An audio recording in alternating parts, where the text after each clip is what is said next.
बिस्मिल्लाहिर्रहमानिर्रहीम। EMT rescue 1122 के EMT के पेपर्स के अंदर इंग्लिश के पोर्शन को हमने कैसे हल करना है और इसके अंदर 100% कामयाबी का क्या राज है वो मैं आज आपको बताना जा रहा हूं।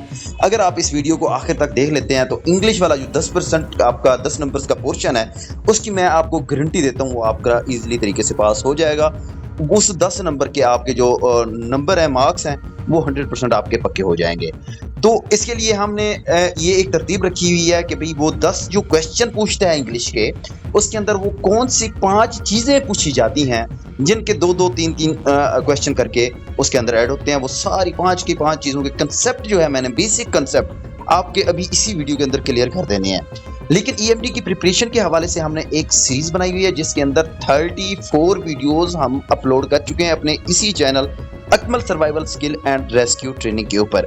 अगर आप भी अपनी तैयारी को 100% यकीनी बनाना चाहते हैं तो हमारी इस YouTube चैनल को सब्सक्राइब कर लें, बेल आइकन को प्रेस कर लें और अब इस वीडियो को अपने उन तमाम दोस्तों के साथ भी ज़रूर शेयर करें जो रेस्क्यू 1122 में पेपर्स की तैयारी कर रहे हैं या आने के ख्वाहिशमंद हैं। तो बगैर टाइम वेस्ट किए हम चलते हैं वीडियो के अंदर और वीडियो में मैं आपको स्टार्ट से ही बता देता हूँ कि भी इसको किस तरीके से हमने पोर्शन को सॉल्व करना है और इस पोर्शन के अंदर क्या क्या चीज़ें पूछी जाती हैं। सबसे पहले अगर हम देखें इस पोर्शन के अंदर तो पूछे जाते हैं सिनोनियम्स। अब सिनोनियम्स क्या होती हैं इसका हमें नॉलेज होना चाहिए, ठीक है। इसका मतलब ये है सिनोनियम्स क्या होते हैं, अब मैं उसकी तारीफ बताने लगा हूँ, ठीक है। इसका मतलब ये है एक ही मफहूम या मानी वाले 2 अल्फाज, ठीक है, 2 अल्फाज हैं, 2 वर्ड्स हैं, यानी ऐसी 2 चीज़ें या अल्फाज जिनके नाम अलग हैं, ठीक है, लेकिन मतलब उनका एक जैसा ही होता है, उनको हम क्या कहते हैं, सिनोनियम्स कहते हैं, ठीक है। अच्छा, ये होता क्या है और कैसे होता है पेपर्स के अंदर, ठीक है। अच्छा, पेपर में एक लफ्ज दिया जाता है आपको, नीचे 4 ऑप्शन दिए जाते हैं इंग्लिश के अंदर, आपको वो लफ्ज ढूंढना होता है जिसके मानी दिए गए लफ्ज से बिल्कुल मिलते जुलते हों, ठीक है। इस तरीके से हमने उसको ढूंढ के हल करना होता है। अच्छा, अब इसको हल किस तरह करेंगे, इम्तिहान में ज्यादा से ज्यादा अगर आपकी वोकैबुलरी जो है, अल्फाज का जखीरा जो है वो आप तैयार कर लेते हैं, ठीक है, इसलिए तैयार करना है ताकि दिए गए लफ्ज का दुरुस्त हम मानी हम फौरन पहचान सकें, ठीक है। मिसाल भी दे देता हूं आपको, अगर सवाल में आ जाता है फास्ट, फास्ट क्या बनता है, तेज, ठीक है, तो इसका सही जवाब क्या बनेगा, क्विक या रैपिड, ठीक है। इसी तरीके से जो क्वेश्चन पूछे जाएं आपसे वो होते हैं सिनोनियम्स और हमने उनको इस तरीके से हल करना है। इसी तरीके से अपना 2 से 3 क्वेश्चन जो है वो सिनोनियम्स के ही पूछे जाएंगे आपसे। उसके बाद आपसे पूछे जाते हैं एंटोनियम्स। अच्छा, एंटोनियम्स क्या होते हैं, ये वो अल्फाज होते हैं जो एक दूसरे के बिल्कुल उलट या मुतजाद मानी रखते हैं, यानी कि ये अल्फाज के दुश्मन समझ लें इसको, यानी कि इससे मुखालिफ समझ लें, तो ये होते हैं एंटोनियम्स, ठीक है। अच्छा, अब ये क्या होता है और इसको कैसे होता है, ठीक है। अच्छा, इसमें आपसे किसी खास लफ्ज का उलट मुतजाद पूछा जाता है ताकि आपकी ब्रीक बीनी को परखा जाए कि आपके वर्ड्स की मीनिंग्स आपको आते हैं या नहीं आते। अच्छा, इसको हमने हल कैसे करना है। अच्छा, सवाल में दिए गए लफ्ज के मानी को अच्छे से समझें, ठीक है, उसका मतलब क्या बनता है, और ऑप्शन में से इसके उलट मानी वाले अल्फाज को ध्यान से चुनना है और उसको क्लिक कर देना है, उसको टिक कर देना है, वही हमारा करेक्ट आंसर होगा। मिसाल दे देता हूं, अगर पूछा जाए सक्सेस क्या होता है, कामयाबी, तो इसका उलट क्या होगा, फेलियर, नाकामी, ठीक है। तो ये हो जाते हैं एंटोनियम्स, यानी कि 2 से 3 क्वेश्चन आपसे इंग्लिश वाले पोर्शन में सिनोनियम्स के पूछ लेगा, 2 से 3 क्वेश्चन आपसे एंटोनियम्स के पूछ लेगा। अब नेक्स्ट क्या पूछता है, नेक्स्ट पूछता है एनालॉजियस। अच्छा, एनालॉजियस क्या होता है, सबसे पहले हमें एनालॉजियस की तारीफ आनी चाहिए। ये असल में एक मंतकी पहली है जिसमें 2 अल्फाज का एक जोड़ा होता है जिनके दरमियान एक खास किस्म का रिश्ता होता है और आपको वैसा ही रिश्ता दूसरे जोड़े को मुकम्मल करने के लिए करना होता है। अच्छा, ये होता क्या है और कैसे होता है। अच्छा, इसमें आपकी मंतकी सोच, लॉजिक का इम्तिहान लिया जाता है, ठीक है। आप 2 चीजों को आपस में ताल्लुक को कितना जल्दी समझते हैं और कितना जल्दी जोड़ सकते हैं। अच्छा, अब हमने इसको हल कैसे करना है।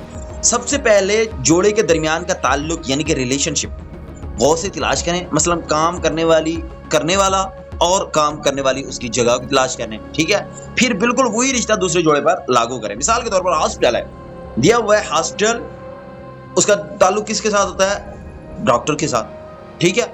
अच्छा, क्योंकि डॉक्टर वहां पर काम करता है, अब क्या हो गया, इनका आपस में रिलेशन हो गया। इसी तरह स्कूल है, स्कूल का ताल्लुक किससे होगा, टीचर से, ठीक है। इस तरह के जो क्वेश्चन पूछे जाते हैं वो होते हैं एनालॉजियस। फॉर एग्जांपल आपको दिया होता है हॉस्पिटल, नीचे डॉक्टर लिखा है, टीचर लिखा है, वर्कर लिखा है, कोई और चीज लेबर लिखा है, तो आपको पता होना चाहिए हॉस्पिटल के साथ किसका ताल्लुक है, अपना डॉक्टर का ताल्लुक होता है, ठीक है। इसी तरह के जो क्वेश्चन आते हैं ये एनालॉजियस कहलाते हैं। अब 3 तरह की हमने चीजें डिस्कस कर ली हैं, इन तीनों में से 2-2 क्वेश्चन भी आ जाएं तो आपके 6 क्वेश्चन पूरे हो जाएंगे।